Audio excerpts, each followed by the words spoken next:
Anything to the power 0 is 1. 5 to the power 0 is 1. 1 by 2 to the power 0 is 1. Minus 3 to the power 0 is 1.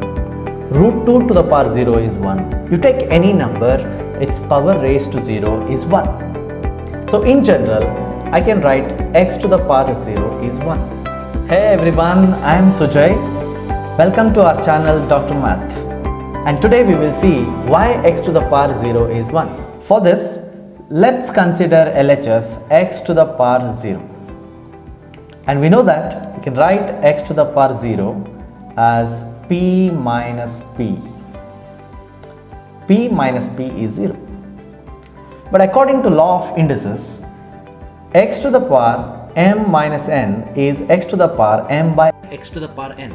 So hence I can write this as x to the power p divided by x to the power p. So we have x to the power p in the numerator and we have x to the power p in the denominator. So if I cancel, I'm going to get 1. And hence x to the power 0 is 1. That was very simple, right? But I have a question for you. What if I take x as 0?